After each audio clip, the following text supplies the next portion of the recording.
role of banks, the role of banks on sustainability, your $10 billion program, your $50 billion. I mean, these are not decimal dust, they're important things. But first, why does this fall to you? How did you get the or the formidable task of taking on the sustainability challenge and building it and integrating it across all parts of banking America? Well, I think my role at the bank, and one of the things that, just like the Sprint CEO yesterday, one of the things that didn't take me 15 minutes to figure out when I took over as the head of global technology and operations was that our data centers are huge users of electricity. Every single touch point we have with a client or customer either is environmentally friendly or it's environmentally destructive. And doing our work well in technology and operations is right at the heart of what it takes to be a very sustainable, very new energy-oriented set of operations. It's also not the first time in my career I've had the great privilege of having my vocation and my avocation be one and the same. I think what's kept me in banking for 30 years, you were nice not to say that, what's kept me in banking for 30 years is I've always had opportunities to find the place where mission, both for shareholders and for greater good, come together. So, when I was, we shared a story at breakfast that it's really why this is so personally my passion. But when I'm the oldest of 4 children. When I was 7 years old, my mother had the 4th child, and I went to school that day and I said, well, we've had our 4th. Clearly I had nothing to do with it. But I have known since I was 7 years old that I wanted to be someone's mother. I did not know at 7 years old that I wanted to be a banker. In fact, I'm still wondering sometimes what I'm doing as a banker. But I don't think you can be a mom or a parent and not care deeply about the legacy that you leave for your children.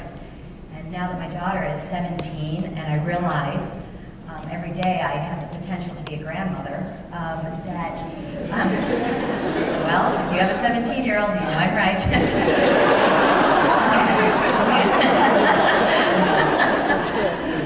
you have a 13-year-old and you think I'm wrong, I'm looking forward to you having the experience. But seriously, when I think about my children as they get older and I realize that I will have grandchildren and that my legacy and our legacy is to people we won't even know, how can you not think about sustainability and how can you not focus on a planet that's better than the planet was the day you came on it? From your mouth to everyone else's ears. I mean, those are the issues. So you sit in a tough seat. You're on the senior management team of a world financial institution. Some think your job is to solve all problems. Some think it's only to be a banker. We certainly believe, and we've talked a lot about how sustainability runs to the clear risks of our financial future, as well as the opportunities. Tell us how you think about them at the bank and how your role as running the senior level environmental council is starting to integrate sustainability across the bank. I think the key to integration, and I think you're right to focus on it because it's the difference between platitude and real results and outcome. But integration involves, first and foremost, in our space, translation. So it isn't about ensuring that all 250,000 people at Bank of America share our goals for a sustainable planet. But it is about ensuring that the way they do their work causes that outcome. And that the dialogue and commitment that we have at the top of the house around our philosophical view translates into every single day business practices, whether it's the design of products, whether it's the design of how we evaluate the success or failure of our people, how we do their performance management, how we run our operations every single day, and really ensuring that the vision and philosophy that we have at the top of the house is translated in a way that is not only integrated but actionable vertically and horizontally. So let's dig into some of the specifics. We'll start with maybe what's easier and then go to some of the even tougher questions. And Kathy assured me no questions were off limits and we should ask the hard, and none of them are easy. But you just finished a $10 billion project. Well, what was that about? What are some of the details you could share? And how does that translate? You've shifted to a new goal of $50 billion. What are the component parts of that? Sure. Well, the important part of the objectives that we just completed, first of all, setting goals in our company is both a challenge and an opportunity. It's important to us because we are a goal-oriented firm. We have never met a hill that once identified we couldn't take. It's kind of in our DNA to overachieve. And so setting a goal is important because it is at the essence of who we are as a company, and really almost by the setting of it ensures that we will meet it. So no secret that we met it 5 years early when you know the DNA and the makeup of the firm. The difficulty with it is it's hard to humanize or make real numbers once they get to be that big.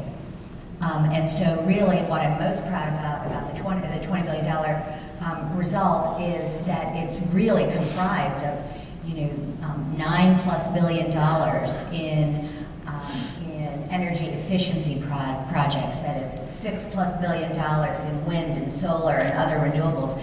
Project by project, it's built on real substance. And so the idea in the $50 billion is to take those same kinds of, that same body of work, energy efficiency, renewables, transportation, technology, and our own consumption, and put that together in a way that is, to your point, not decimal dust, but has the opportunity to create outcomes, goals to be exceeded, and either by leadership or by the financing and capital that we put into the marketplace to advance and accelerate sustainable outcomes. And how's it going internally? Are people, are their teams separated, or do they come together under one unit to implement the $50 billion program? Well, the idea of the council is to take people from all parts of the company and to create both a methodology for reviewing, but then also an actual physical meeting process of holding people accountable to achieving the goals. I'm a big believer in accountability. And so what we will get out of the $50 billion will be exactly concurrent with what we inspect. And so the role of the council is to take all different elements of the organization, bring them together to do that hardcore analysis and inspection of what we are trying to produce. So that's probably the most foundational element of it. It begins with the work of the council. Then there's, all of us run, and I run on behalf of Brian Moynihan and our board of directors, I run a vertical organization, technology and operations. We have a point person who's in charge of what we call green IT, whose job it is to make sure that we bring down our electricity usage in data centers, that we simplify applications, because applications are the single most important driver of every element of a technology stack. And you might as well just read technology as power, because, and I don't mean power like as in might and strength, power as in the consumption of it, because that's what it takes to power everything we do. So it's horizontal at the council, vertical in terms of each of the managers across the team. Got it. And as we say within the roadmap or everything else, it's all driven by goals. I mean, and it sounds like that's what you have. You don't get results without goals, department by department, program by program. So a lot of this is proactive, and it's terrific. We ought not to think $50 billion is anything but a substantial amount of resources going into efficiency, going into clean tech, and so on. But we also know there's inordinate reach of a bank beyond even that. We talked about a few of those things when we caught up this morning. I want to ask about a few of those things. One is policy, but I first want to ask about your lending as well. Your ability to influence markets, to influence whether a coal-fired power plant gets built or mountaintop removal, is substantial. If people need the resources to do that, they go to someplace like Bank of America, this small institution that we've all heard of and that we see in our street corners. How do you evaluate those, and how do you square the fact that you've made a very clear commitment to sustainability, but some of those projects are substantially less sustainable? It isn't the easiest position to be in, and we're not perfect at it. I wish the world was clear-cut enough to say, project by project, this one should be financed and this one should not. The fact is, we have a client base that largely at this point is integrated. No real ability to separate energy companies that participate in fossil fuels and coal from those that participate in renewables because they're all over the spectrum within each individual company. so what we try to do is be smart, be good about selecting clients who we believe have a balanced approach, because that balanced approach is very important to having a lower client risk profile. And if you're a bank, you want to bank clients, you want to take risk, but you want to bank clients that are good risks.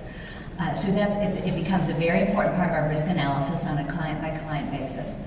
And at the same time, we're very conscious of the fact that given our strong commitment, and given the reach we have with our clients, we have an opportunity at client tables to influence and accelerate the rate at which they're making transitions.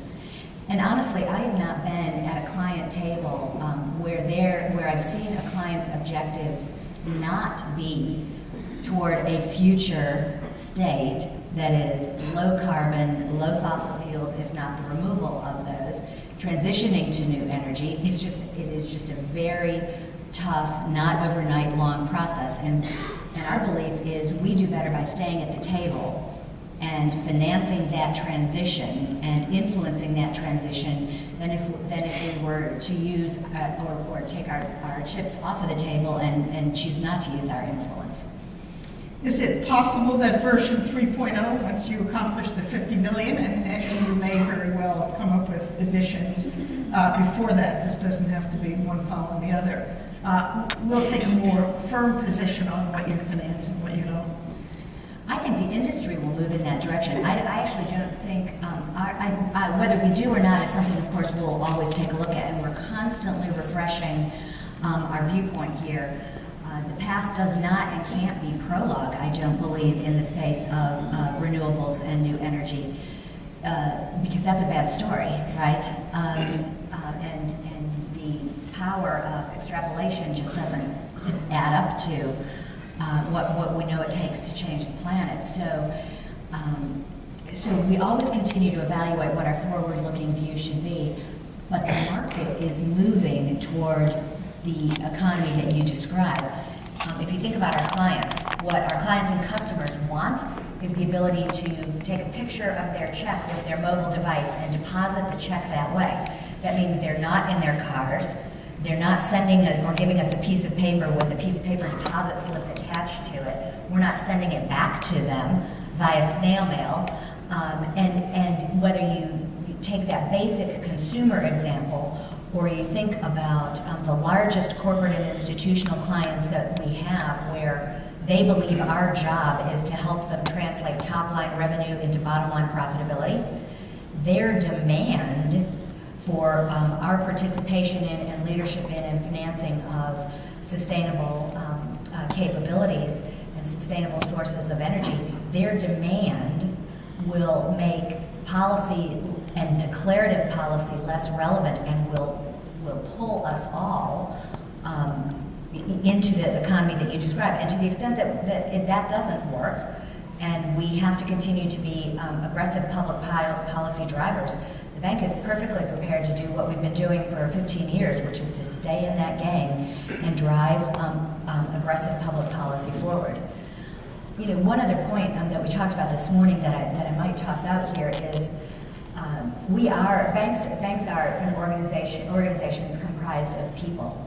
At the end of the day, we can have the most innovative financing in the world, but people do business with people.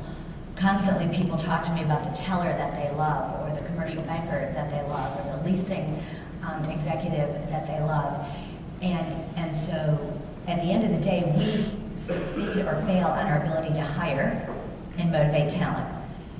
And I am stunned to the good. I'm stunned when I find myself on a college campus or talking to a new set of recruits, because their demands on the firm are for a forward-looking firm with an aggressive view on environmental sustainability, and they're making the choice on where they work, where physically, in what city, and what company, based on the forward-looking view or their assessment of it, of whether it's forward-looking enough or not.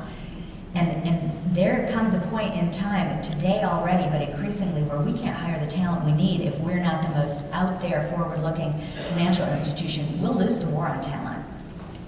Well,